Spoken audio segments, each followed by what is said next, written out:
Nagbabalik po ang Good morning, kapatid! Malalaki at nakaumbok na ugat o tinatawag ding varicose veins. Naku, problema po ng karamihan sa atin yan. Pero paano nga ba ito nag-uumpisa? Yan po ang pag-uusapan natin ngayon sa ating Balik Alindog. Naku, kasama pa ang ating fresh, always resident morning doctor na si Dr. Char. Doc, good morning! Good morning, Mommy Dims! Morning, Happy Friday! Good morning din sa ating mga kapatid. Yan, Mommy Dims, bago natin pag-usapan kung ano nga ba ang varicose veins, mga kapatid, panoorin muna natin to.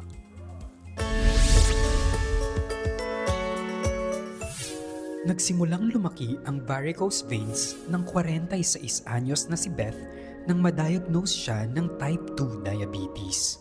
Nag-umpisa na ito parang maliliit na ugat lang. Tapos lumalaki siya. Kala ko normal lang dahil syempre a sign of aging, pero hindi pala. Madalas daw sumakit ang varicose veins ni Beth. Pagka ganitong malamig, di ako gano'ng makatayo. Kasi masyado siyang makirot. Kasi hindi ako makalakad. Ano nga ba ang solusyon sa varicose veins? Pag-usapan natin yan sa Balik Alindog.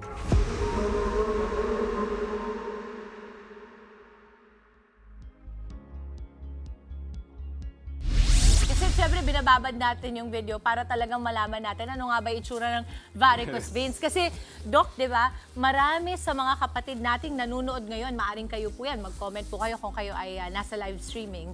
Kung pinagdadaanan nyo yan, at matagal na, kumbaga, minsan kasi, Doc, nanggagaling pa to dun sa alibadbad eh. Diba, gusto mo mag-shorts, gusto mo medyo kita yung legs mo, pero nainis ka kasi parang may mga bukol-bukol na varicose veins. Ano nga ba ang varicose veins? Yan, Mommy Dims. Ang varicose veins, ito yung mga ugat na namamaga at baluktot.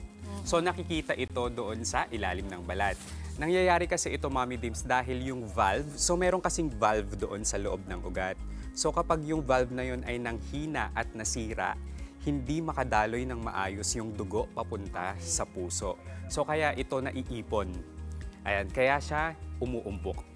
At saka parang bumubukol yung itsura niya, umabaluktot din. So, Doc, hindi ba delikado yun? Kasi di ba usually pag sinasabi nila yung ugat mo ay hindi dinadaluyan maigi ng dugo, hindi ba delikado yun? Delikado yun, Mommy Dims. Hindi siya magandang indikasyon talaga. Ayun. So, eto, ano ba ang mga palatandaan or sintomas ng varicose veins? Ayan. So, unang-una na dyan yung pamamaga ng ugat. Okay. Tapos ito ay kulay asul, kulay berde o kaya kulay lila. Ang ibig sabihin ng kulay lila, Mommy Dims, ito ay purple. Oo, yung parang, yung talagang ugat na ugat ang kulay, Oo, di ba? ugat na ugat talaga yung kulay niya. So kasabay ng pamamaga, meron din yung paglaki o yung pag-umbok ng ugat. Tapos ito ay kumikirot, lalong-lalo na sa gabi o kaya habang nagpapahinga ka. Ay, Oo. Tapos meron din yung pagbigat at saka pananakit ng ating binti. Lalong-lalo na pagkatapos na tumayo ng matagal. Parang ako ata talaga ito. Mamaya tatanungin ko sa'yo kung may pinipiling edad to. Pero ito, ano naman daw yung kinaibahan ng varicose veins at ng spider veins? Ayan, tama. So ang varicose veins, Mommy Dims, at saka yung spider veins, pareho silang may problema doon sa daluyan ng dugo. Ang pinagkaiba lang ng spider veins doon sa varicose veins, yung spider veins mas maliit siya kumpara sa varicose veins. So, mas malalaki yung itsura ng varicose veins.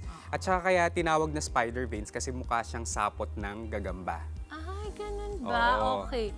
Ano naman ang sanhi ng varicose veins? Ayan. Bakit tayo nagkakaroon nito? Ang pinakaunang sanhi talaga niya ay yung paghina ng valve doon sa ugat. Tapos meron din tayong mga risk factors na nakakadagdag ng tsansa na magkaroon tayo nito. Unang-una na dyan yung genetics. Okay. Nasa lahi, namamana, ayan. So pwede din ang pagbubuntis. Totoo yun. Oo, kung mapapansin mo, yung mga buntis, sila yung madalas na mayroong mga varicose veins, di ba? At saka susunod yung pagtanda, kasama na talaga yan sa pagtanda ng tao. Pwede din ang matagal na pagtayo o kaya pag-upo. Pwede din ang obesity o kaya labis na timbang. At eto, Mommy Dims, sa kakulangan sa ehersisyo.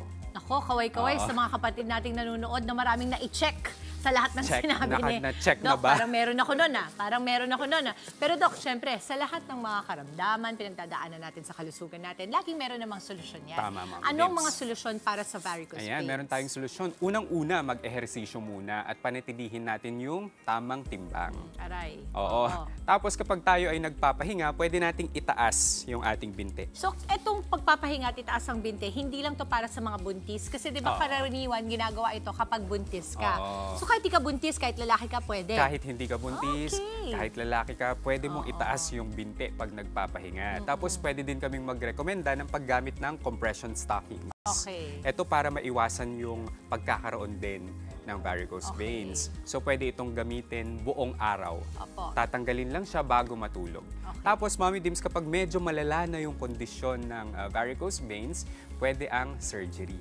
Oh. So yun yung tinatawag na vein stripping. Tatanggalin yung varicose veins. Paano yun tinatanggal? Masakit ba yun, Doc? May anesthesia naman. Okay, Dims. Oo. sige. Okay, so ito naman, what if wala pa akong varicose veins, pero ayoko magkaroon ng varicose veins? Ano ang pwede kong gawin para maiwasan? Ayan, so meron tayong mga tips sa ating mga kapatid para maiwasan ang pagkakaroon ng varicose veins. Unang-una, regular po tayong mag-ehersisyo. Iwasan din po natin ang matagal na pagtayo o pag-upo. Iwasan po ang masisikip na damit at panatilihin ang tamang timbang. Umiwas din tayo sa paninigarilyo at magkaroon ng balanced diet. Doc, I really love it. Alam mo naman, paborito ko talaga having you here. Kasi itong mga bagay na ito, kadalasan sinasantabi na lang natin, hindi na natin iisip. Kasi nga, feeling mo, hindi naman siya ganun ka-urgent. Pero again, as you said, may mga delikado rin na pagkakataon na hindi ito dapat hinahayaan. Yes, So, tama, Ma'am maraming Vince. salamat, Doc Richard, for being on the show again today. We're super happy and super grateful. Ay, naku, ito pa pala, may pahabol tayo. Totoo daw ba na kapag nagbasa ng paa, nagkakaugat? Totoo ba yan? May ganun bang kasabihan talaga? Oo. Hindi yun totoo, Mami. Ah, hindi Dims. totoo. Oo. Walang kinalaman ng pagbasa ng paa doon sa pagkakaroon. Phone-in question yun eh. Yeah. Palagi ko merong gusto makaalam kung, kasi di ba may mga matatanda pag sinasabi lang, oy, huwag ka magbasa ng paa at magkakaugat ka. Oo, at saka Oo. meron din sinasabi na pasma. Ay, oo, hindi totoo yun. Hindi rin yun totoo, Mami. Kumbaga Dims, parang pasma. excessive sweat lang. Oo, parang hyperhidrosis lang Ay, yun. amazing. Maraming salamat again, Doc Richard, Mami Dims. para sa ating Balik Alindog Tips. Mga kapatid, Dimples Romana po, kumpletuhin ang inyong umaga ng mga kwentong puno ng inspirasyon. Salubungin po ang bawat araw ng may ngiti at pag-asa. Kaya't mag-subscribe na po at mag-follow na sa aming social media pages ng News 5.